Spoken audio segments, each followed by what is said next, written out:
আসসালামু আলাইকুম। আপনাদের সবাইকে স্বাগত জানাচ্ছি অপরাধ বাংলা টিভির আজকের খবরে। সাথে আছি আমি নাবিলা আফরিন। বৃহস্পতিবার সন্ধ্যায় ময়মনসিংহের হালুয়াঘাট পৌরসভার আকনপাড়া মাদ্রাসা প্রাঙ্গণে ২ নম্বর ওয়ার্ড বিএনপির সম্মেলনে প্রধান অতিথির বক্তব্যে সৈয়দ ইমরান সালে প্রিন্স বলেন, আওয়ামী লীগ রাজনীতিকে বিকৃত করেছে। দুর্নীতি, লুটপাট, চাঁদাবাজি, দখলবাজি ও সন্ত্রাসের মাধ্যমে তারা রাজনীতিকে জনগণের চোখে অপরাধ করেছে। তিনি দাবি করেন, গণঅভ্যুত্থানের মুখোমুখি হয়ে আওয়ামী লীগ এখন দেশের শত্রুতে পরিণত হয়েছে এবং দেশের বাইরে পালিয়েছে।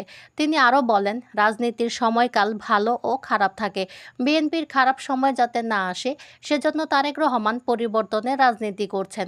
জনগণের অধিকার পাওয়ার সংগ্রামের পাশাপাশি তিনি বিএনপির নেতাকর্মীদের জনকল্যাণের কাজে নিয়োজিত করছেন। ভবিষ্যতে বিএনপি সরকার গঠন করলে কল্যাণমূলক রাষ্ট্র গড়ার অঙ্গীকার করে তিনি বলেন, ফার্মার্স কার্ড, ফ্যামিলি কার্ড, বেকার ভাতা, বিনামূল্যে চিকিৎসা ও ওষুধ প্রদান সহ বিভিন্ন উদ্যোগ নেওয়া হবে। এছাড়া আগামী রোজার পূর্বে জাতীয় সংসদ নির্বাচন অনুষ্ঠানের প্রসঙ্গ টেনে তিনি বলেন, দেশ, জাতি ও গণতন্ত্রের বৃহত্তর স্বার্থে নির্বাচনকে সফল ও অর্থবহ করতে হবে। নির্বাচনের বিরুদ্ধে যে কোনো ষড়যন্ত্র জনগণের সমর্থন নিয়ে প্রতিহত করা হবে।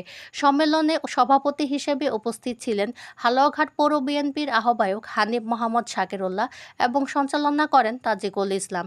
এ সময় বক্তব্য রাখেন সিনিয়র যুগ্ম আহ্বায়ক আলমগীর আলম বিপ্লব, যুগ্ম আহ্বায়ক ইসহাক আলী মাস্টার, হুমায়ুন কবির, মনিরুজ্জামান স্বাধীন, শামসুল আলম শামস, সিদ্দিক মোল্লা, আনোয়ার হোসেন, হামিদুর রহমান ও মুখলেসুর রহমান। সম্মেলনে নুরুল হককে সভাপতি, ইসমাইল হোসেনকে সাধারণ সম্পাদক, রাজাউল করিমকে সিনিয়র সহসভাপতি, সুলতান আহমেদকে যুগ্ম সম্পাদক এবং চাঁদ মিয়াকে সাংগঠনিক সম্পাদক করে ২ নম্বর ওয়ার্ড বিএনপির আংশিক কমিটি সর্বসম্মতিক্রমে গঠন করা হয়।